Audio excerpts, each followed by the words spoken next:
देखो, शुरू से ही पीवाईक्यू पे फोकस करना जितना हो सके, और कंसिस्टेंसी के साथ पढ़ने का कोशिश करना।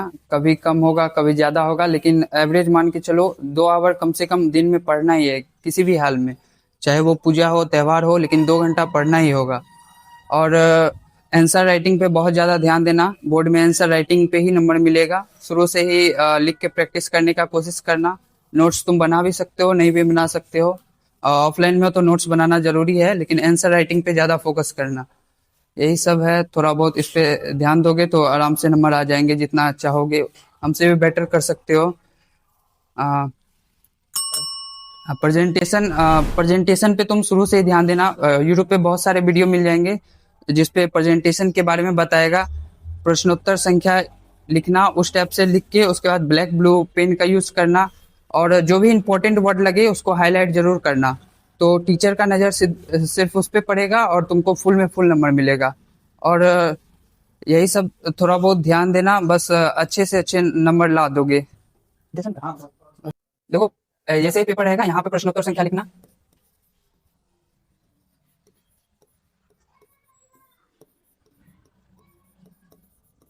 ऐसे ऐसे लिख के इस पे डबल अंडरलाइन करना।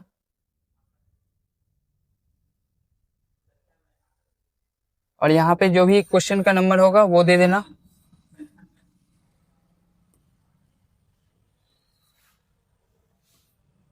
ठीक है, और यहाँ पे जो भी नंबर होगा वो दे देना। उसके बाद यहाँ से क्वेश्चन आंसर कभी भी स्टार्ट करना, और आंसर को ब्लू पेन में लिखना। और मान लो यहाँ पे कोई पॉइंट तुम्हें हाईलाइटेड लगता है, बस उसे थोड़ा सा ब्लैक पेन में लिख के बस छोड़ देना।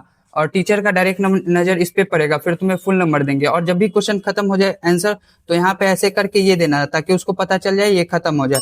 और 2 क्वेश्चन के बीच में 2 या 4 लाइन का गैप जरूर छोड़ना, ताकि आगे समझ में आए। और मैथ में क्या करना, लास्ट आंसर को बॉक्स में कर देना, और इंपॉर्टेंट जितने भी फॉर्मूला वगैरह होंगे उसको ब्लैक पेन से लिख देना। फिर मैथ में तुम्हारा अच्छा नंबर मिल जाएगा।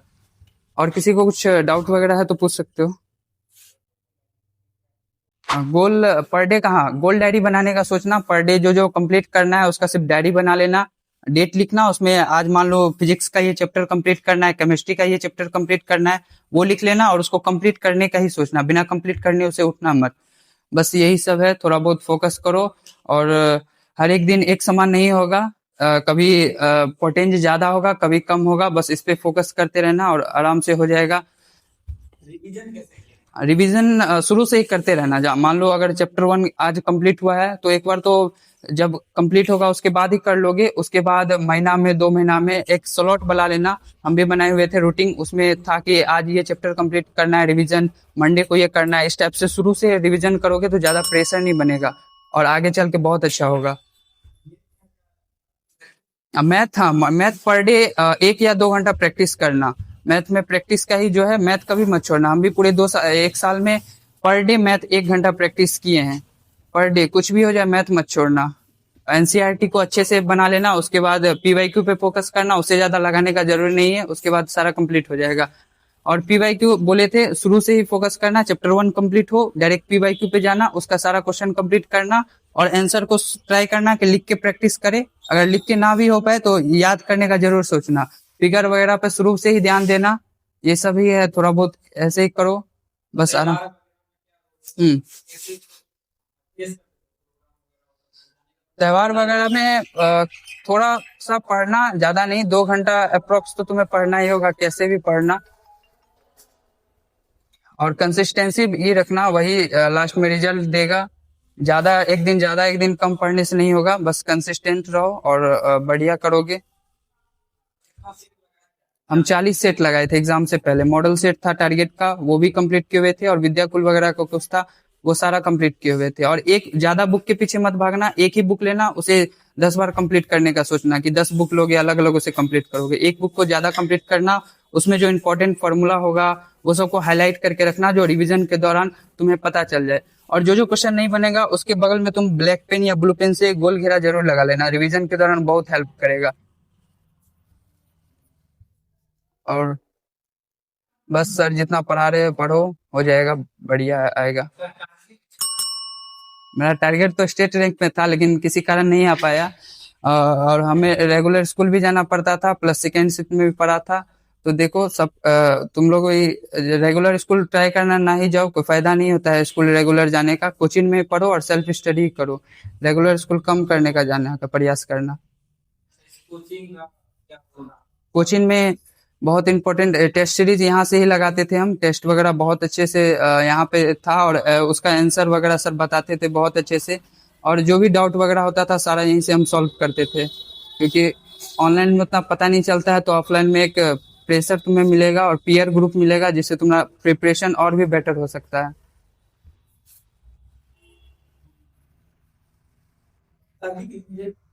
साप्ताहिक रिवीजन का नहीं था सर। मतलब हम वही स्लॉट बनाए हुए थे कि संडे को ये चैप्टर का रिवीजन करना है, मंडे को ऐसे करके हम पूरा बना चुके थे। तुम जेमिनाई से बनवा सकते हो, फ्री ऑफ कॉस्ट बना देगा वो। सिलेबस जैसे जैसे सर सिर्फ कंप्लीट करते गए वैसे ही। नहीं नहीं, सारा सब्जेक्ट को मतलब ऑलमोस्ट सारा पढ़ लेते थे। मैथ तो पर डे का ही रहता था, और सब सब्जेक्ट का बना हुआ था कि इस दिन ये रिवीजन करना है। पर डे मान के चलिए सर 3 या 4 मतलब बुक को तो ये कर ही लेते, रिवीजन करना ही पड़ता था चैप्टर को। हिंदी और संस्कृत पे ध्यान देना शुरू से ही, और अनुच्छेद वगैरह होंगे वो सबको शुरू से याद करने का कोशिश करना। अगर मान लो बुक का याद नहीं भी हो रहा है तो जेमिनाई से तुम जाके उसका बहुत ही इजी में वो लिख कर दे देगा। हम भी वही किए थे, जेमिनाई से अनुशासन जो था उस पे बहुत ही इजी पे लिख के दे दिया था, और वही एग्जाम में आ गया तो हम पूरा वही लिख दिया और फुल नंबर मिल गया मेरे।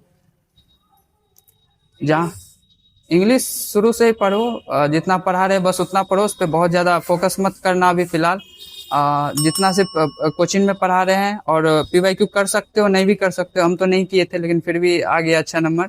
और लास्ट में सिर्फ पैसेज देख लेना थोड़ा बहुत, और ये एप्लीकेशन वगैरह देख लोगे फॉर्मेट, बस फुल नंबर मिल जाएंगे। पेरेंट्स का तो पूरा सपोर्ट था।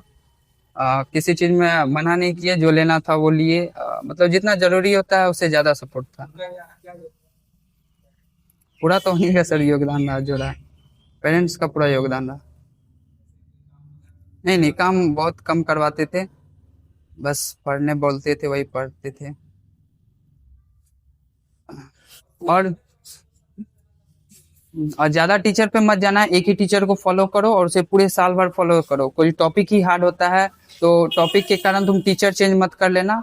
वो टॉपिक को तुम खुद से समझने का कोशिश करना, ज्यादा इधर उधर मत जाना, डिस्ट्रैक्ट मत होना। इंस्टाग्राम यूट्यूब ये सब मतलब मिनिमम चलाओ, 1-2 घंटा बहुत से बहुत हो गया, लेकिन ये सब नहीं चलाओगे तो बढ़िया होगा। नहीं, हम सोशल मीडिया में कुछ भी यूज नहीं करते थे। एक सिर्फ व्हाट्सअप था, और एक यूट्यूब था। यूट्यूब में भी वही क्लासेस वगैरह थोड़ा होता था, उसके अलावा कुछ नहीं। और थोड़ा बहुत देखते थे, वो भी कभी कभी देखते थे। आगे आईआईटी करना है, अभी तैयारी करेंगे यही 2 साल में। और समय को जितना अच्छे से यूटिलाइज करोगे कर लेना। जैसे हम ये 1 महीना जो छुट्टी मिला था एग्जाम के बाद, उसमें हम घूमने के अलावा सोचे कि हम हिंदी इंग्लिश कंप्लीट कर लेते हैं। तो मेरा हिंदी इंग्लिश भी 12th का कंप्लीट हो चुका है अभी तक, और ग्रामर वगैरह भी फोकस कर रहे हैं, ग्रामर भी लगभग कंप्लीट है।